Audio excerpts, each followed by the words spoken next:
what's the inspiration for the service? For fire? Actually. Well, What's the conversation? What's inspiring her to join the fire service? well, she has always wanted to be a security personnel. So I think fire, immigration, police, she's interested. But she bought all the forms though. Okay, she bought forms for all of them. Yes, she bought forms I think for police and fire service. Police and fire service. Yeah. So as the big sister, when you talk to since 2017 though, what has she been doing? I think she has been helping my mom in her store. Yeah. Okay, so underemployed, not really employed. I think she's employed because my mom pays her, so she's employed. Yeah. Okay. But not to the capacity she's qualified for. So maybe underemployed. Yeah, I think so. Sort Maybe of. can sort of. So when you got here, how many people did you see around? What was the situation I like? can't really tell the number, but there were a huge crowd here. Yeah, yeah. Some people I spoke to earlier told me they met about 2,000 people. Is that a... Probably right, because I came around 6 o'clock and the crowd was crazy. So you, okay. So you made me understand that some of the applicants have gone in there. You were actually in there earlier. Yeah. I was in there with my little sister. So when you got there, what did you see? What was the situation like? I think it's kind of hectic, stressful, and I mean I don't know. It's not the ideal situation for you. Nah, it's not. It's not really the ideal situation for me. I think things are a bit. I don't know how to put it, but it's not in a smooth form. Like you're supposed to go, you are being checked. Then I think you go. But at this instance, they are all dead. They are not doing anything. I don't know. I don't know what's going on. When did you get into the service? 2019. When you compared that experience to now, has there been any improvement? Not really. I went to the police. Yes, I mean it's all the service. Is there any difference in terms of the Yeah, I think the recruitment police process? is a principle. Like police, you go, you get checked, then you leave. But this is an instance where people are being crowded. They came here early as 3 a.m. and they are still here. It's so surprising. And to the police, when you go early, you are served early. But this instance, they open the gates around 7 o'clock. So whether you came here at 3 o'clock or you came here at 6 o'clock, it doesn't make any difference. I see. So you think that the recruitment process for the police is more organized? More organized than the fire side. That's what I think. Okay. All right. Thank you so much. Is there anything else you'd like to say? What are your expectations as far as the process is ongoing? Because the numbers are huge. Too huge. Yeah, the numbers are very huge. Very huge. And those who may be qualified may not be as many. So what are your expectations for your sister? Well, I expect she'll be selected and she'll be qualified and should be, I don't know how to put it. I hope that she's being qualified. She'll be called and she'll be one day be a fire service personnel. I pray with you as well. Amen to that. Okay, so you heard me talk to a relative of one of the applicants who's in there. She is not too enthused or impressed with the processes for the application so far. I understand the regional PR is here. They are monitoring the situation and very soon they will give us an interview. But there's some feedback we are getting from the relatives of the applicants we've seen here. Kweku and Kokwi, like I was saying early on, some of the applicants have come with their parents. Yeah. Even more so for those who are in other security services, immigration, customs, for example. And I heard something interesting from the customs officer. I was asking him if the process is cumbersome, and he thought, yes, it is. And he says that as for customs, you don't even get to hear there is recruitment. And I asked him, so how then do you get to become a customs officer? Well, he didn't really give me enough information on that. So Caleb, yeah. Caleb, I'm curious about something. Yes, quickly. The long queues that we saw coming all the way from the St. Mary's side of the road, all the way through to the fire service. Where are those people now? I'm sorry, Kweku, say that again. I'm saying that the long queue that we saw of the video that was shot early this morning, where are the people now? Because we don't see them by the roadside anymore. Very well. So, like I was explaining early on, many of the people I talked to tell me that when they came, they met a huge crowd. And so far, most of the applicants have gone inside. They've Okay. gone through the entry process, so they are inside. So I gleaned from my interview with the police officer who just left that the number of people who are in there are more than those who are out here. I But see. even for us, you can tell there are Okada riders in the median who are trying to cash in on the situation and transport people to and fro. Early on, I met a lady who was on a motorbike. She said she had left her certificate, so she was rushing to 37 to go bring it back. And so, also, this is it is a highway, and so the proximity, the density of people here and the vehicles, motorbikes, has caused a bit of, that should have caused the chaos we saw around. But then, as it stands now, that is not the situation. But I have a gentleman here who has been in there, I suppose. Yes, yesterday. You've been here since yesterday. So we can have a chat with him briefly and get to understand his reality so Okay. far. Caleb, just Great. quickly, as you're speaking to him, can you just find out from him, was the process similar to what we saw with immigration, where they had to apply online, pay a fee before coming to queue this morning, or what was the whole process like? If you can find out from this applicant, just to give us a sense of whether the fire service Fantastic. process is different from what we saw. Fantastic. We have the right person to give us an answer to that. So there's been an online application process, right? Yes, please. That was about a month ago. Yes. A month ago. So explain to us what your reality is trying to apply so far. You were here yesterday and you are here again today.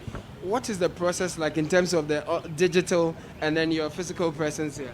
Okay, so the digital one we applied with a certificate, like online certificate, all was on the. It was a software that we sent to the Ghana Fire Service, and we were given a message to come for the documentation. That's the physical documentation. You submit your physical document, your hard copy, to them for them to verify that if truly what you send to them is what you have. And after the documentation, you're supposed to do the body selection. Okay. The body selection, you take off your dress, see if you have marks, if you have tattoo or something, so that they'll see if you've qualified for what you came for. So if you don't have tattoo, if you don't have any marks on your body, and you pass the body selection stage, and we'll come and write aptitude test some other time, which is not out yet. So I came yesterday around 6. I've been here. I was here since 6 till 7 p.m. PM? Yes, please. So like you spend a whole day The here. whole day here. So around 7, we were given coupons to go, leave, and come today. So we that were here yesterday, they will attend to us separately, because another batch is supposed to come here today. Every day, and the batch of people that are supposed to be here. So when you came this morning, was the entry according to the coupons you had? Was it followed? No, I'm just coming because I was very exhausted. I couldn't wake up very early. Where are you coming from though? I'm coming from Lashibi. Lashibi? Yes, please. I see. You sound very knowledgeable in terms of the processes and all of this. Tell me a bit about yourself. What's your background and what's motivating you to go into fire service? Just to serve the country, you get it. I like to just serve the country, contribute in the I'm firefighting. exactly Nation building. Nation building. I love that. We are doing our part. Are you an SHS grad or tertiary? I'm a tertiary graduate Where? from University of Professional Studies. What area of specialty? Marketing. You studied marketing. Yes, Bachelor of Science in Marketing. So you want to market the firefighting? And I applied for general duties actually. Okay. So it's Which year did you graduate? last year. Last year. And straight away you want to go into fire? Yes, please. What's your name though? Julius. Julius, thank you for talking to me. So, Kokwi, that's some detail in terms of the processes. You apply online, you upload your vital documents or your certificates. Then today you come, you go through, so you present your certificate for verification, basically, and then they go through body selection, take off your clothes, and then they inspect you to be sure there are no tattoos and you don't have any body marks. When you qualify from the body selection, then there's an aptitude test you write much later, and then the process continues from there. So that's what I'm gleaning from my All right. I conversation wonder with if he Julius was, has this he been asked morning. to pay any money at any stage of the process? For this one, we know immigration, 100 cities, but for fire service, he didn't mention any money. I'm just curious as to whether or not he or anyone else has been asked to pay something and how much. Koki, could you please take that again? Yeah, I was just curious as to whether or not they've been asked to pay any money and how much. Right, we've not been in there yet. We're yet to get there. Okay. The regional PRO is here, like I mentioned early on, and they are monitoring to get feedback from the people who are here, understand their user experience, and then give us Okay. responses to some of the concerns we've had, because we can be sure we'll ask them those Definitely. questions. We So know you'll handle we'll get that. in there a bit soon, and then we'll update you and everyone else the outcome of the process today. All right. All right. Thank you so much, Caleb. And we're sure you'll bring us more updates from the Fire Service Academy. All right. So that was Yeah. our colleague Caleb Kuda, Yes. just giving us updates on what's happening live on the ground at the Fire Service Academy, where recruitment is ongoing. Yes, so apparently there's also the context that before you can actually access the portal, okay, you actually have to buy a coupon of worth 100 Ghana cedis, which of course is the same thing that the immigration also experienced. doing. So this is what we've been discussing, earlier on, that it's just, it doesn't make any sense, It's an online portal. You can't even argue administrative charges. What administrative charges? They are printing their own forms and carrying them, and you're making them run with their forms too. And the website at has been police paid station. for already. Yes, exactly. Anyway. All But right. anyway, we have a labor consultant online with us. I'm going to ask him a few questions regarding this unemployment situation that we have. That's Mr. Austin Game is on the phone. Good morning, sir. I heard you think, Hello, good morning. morning. Yes, how are you doing, sir? How are you doing, sir? Welcome to Breakfast Daily. Thank you. All right, so the situation as it stands, we've taken a look at what's going on at immigration recruitment. We've seen what's happening at fire service recruitment. What's the situation as far as your expertise is concerned, looking at the numbers of people, the teeming youth that are looking for jobs vis-a-vis what is actually available? What are your initial thoughts on this? Thank you. Much grateful. Well, to be honest with you, job creation is a function of the economy. And so once the economy is functioning, jobs will, by and large, will be created as well. And I think that our base has been for many, many years. Indeed, since the overthrow of Dr. Kwame Nkrumah, we have seemed to be engaging in a planned economy. We are no longer having, we are no longer doing our best to make sure that we have an integrated economy. It appears we have been doing some kind of political economy, which is creating the problem, kind of a situation that may not be helpful to us. So I think that is the danger we find ourselves in. So that is basically the major problem. We are not planning my economy well as a nation. We are doing some of economy, and that is purely political economy to satisfy how we can perhaps win an election. And so it's not integrated enough, and therefore not very helpful. There are several things we are not doing well as a nation. I think that is what's creating the problem. All right. Mr. Kame, your comments on the process as it exists right now. People, applicants are asked to pay 100 Ghana cedis before they get onto the platform itself to even start the application. Gone are the days where we could argue administrative fees and all of that for forms that are printed. In this case, you're applying online and printing your own forms and bringing them. And then you know that you have thousands of people, maybe up to 40,000, 50,000 people applying only to pick 1,000 or 2,000. Your comments on this situation? Well, I think that knowing very well that we're going to pick 2,000 people in the first place, that aspect is in the best. That's one. Two, maybe the 100 Ghana cedis is too much. Could be 20 Ghana cedis just to give people who are really, really committed and looking for the job to go onto the platform. Maybe from 20 Ghana cedis is fine.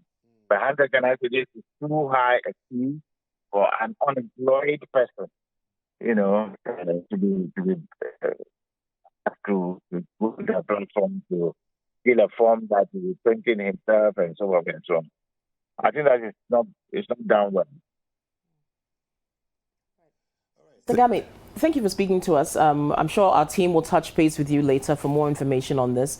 But again, that was Austin Gami, labor expert, very experienced labor expert, just giving his comments on the recruitment processes we're seeing so far with the immigration and fire services. Samesh, so he said exactly what you were saying earlier on. Well, we learn from people like himself. I mean, he's been in charge of the Labor and Employment Ministry for years as a minister or secretary. I forget which period, but he was like the face of employment ministry in this country for years. So he speaks with three things: with wisdom, with knowledge, and experience. And it tells anytime you hear him speak. I'm just not so sure about the reference to political economy, because it's it stems out of the prosperity of the nation, but we are worried about the process that they are deploying to get people employed. That's our worry now. Yes. The element of unemployment is widespread. There's nothing we can do in this to be about. Yeah. My point is, could it have been done in a better way? And I think we all know the answer to this. It's beginning to look like people get punished for looking for the job. And it's a very unfortunate situation. But it's also a new day where we have departed from days when you never heard anything about the employment opportunity. You never heard anything. You see some small advert in Ghanaian Times, and they put it in the page where there's obituary, where young people don't like. You won't go there and go and read.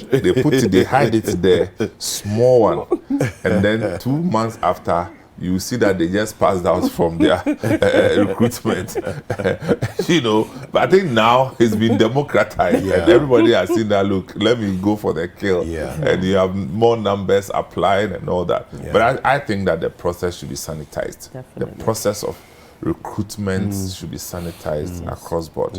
There's also this thing that I've noticed, that not everybody there is actually unemployed.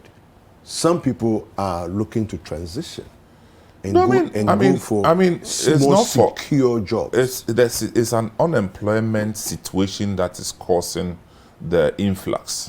Okay, and that is a real situation.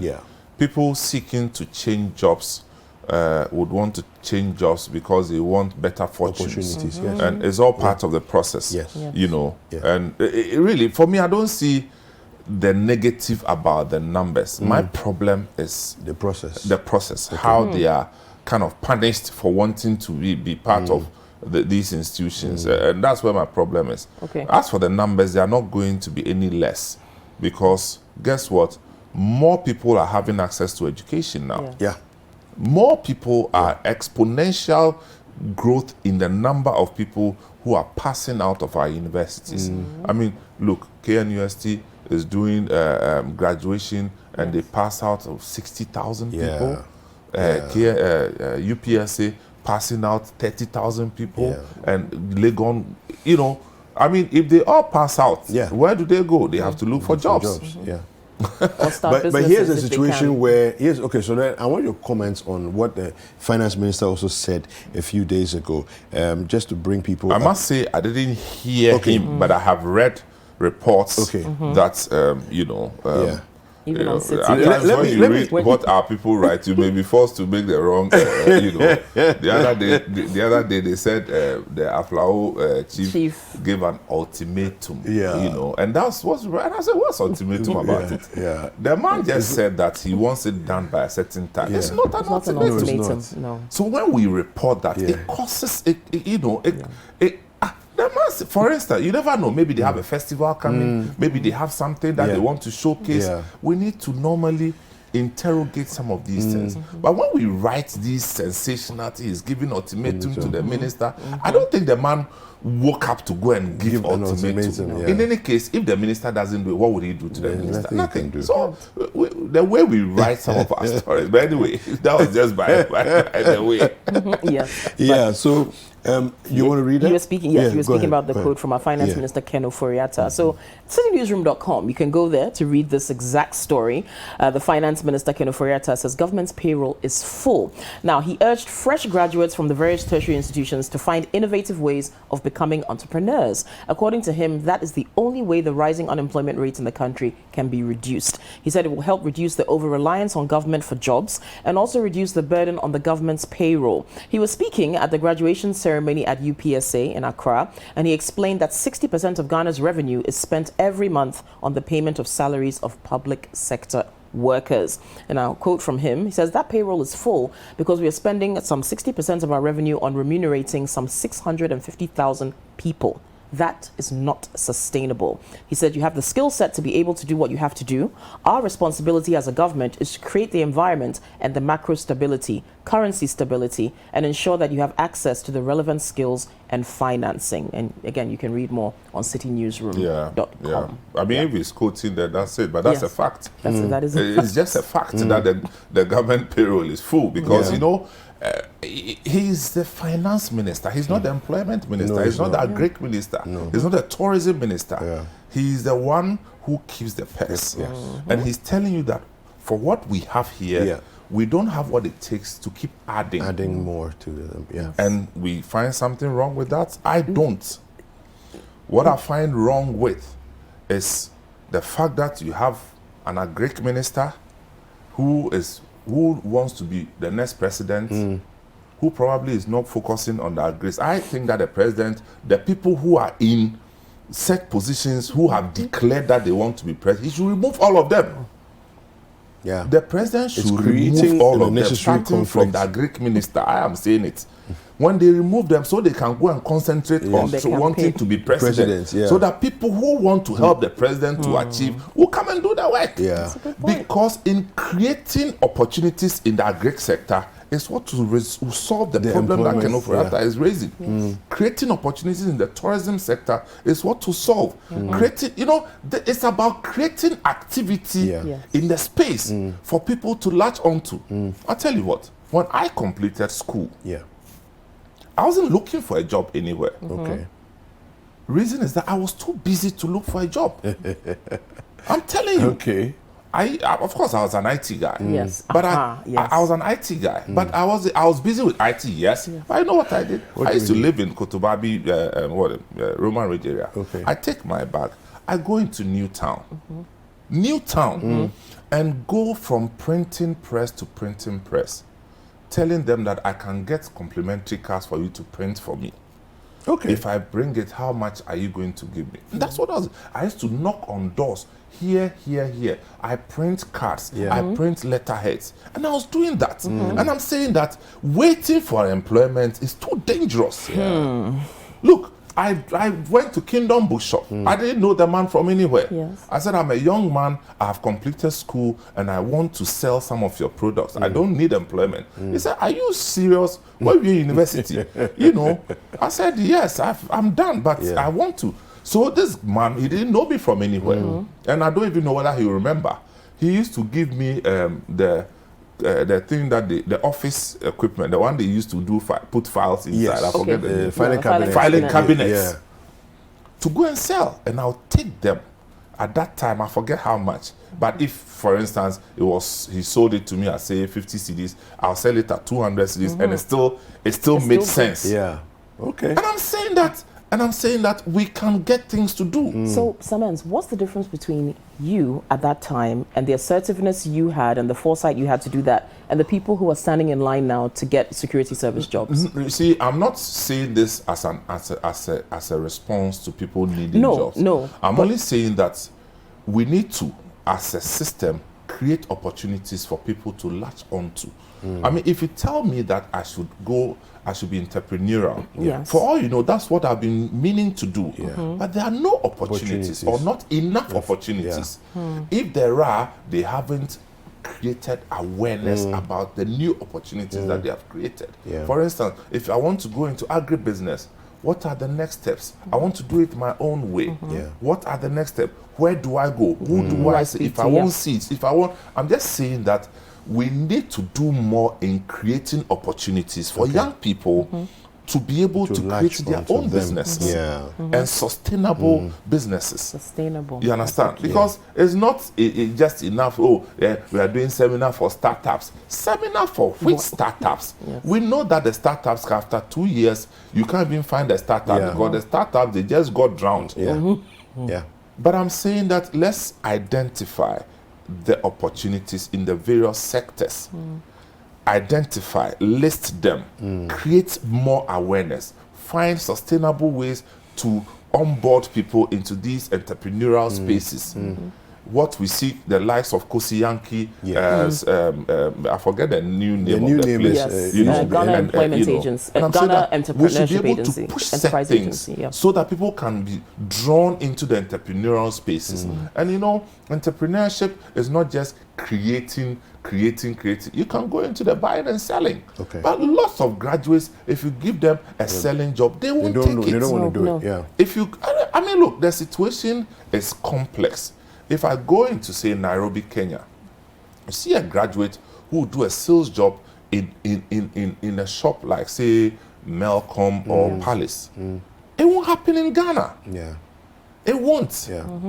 The culture is different. Yeah, I mean, so our mindset we are is, battling with so many things. But for me, the bottom line is that somebody who is in charge of a Greek ministry, somebody who's in charge of tourism ministry, somebody in charge of the arts and culture. Is it tourism? Tourism, yes. Culture and creative arts. Because you know why I focus on is that these are the places that one opportunity created can absorb many people. True. So we can't sit and watch Ken Ofori-Atta. Ken Ofori-Atta doesn't create jobs. No. He can only be the custodian of our resources. Yes. So if he tells you that for what I have here, you can't be adding more, he's telling you the truth. If he goes ahead to say that, well, we should be more entrepreneurial, he's telling you the truth. But he's not saying that in place of. Okay.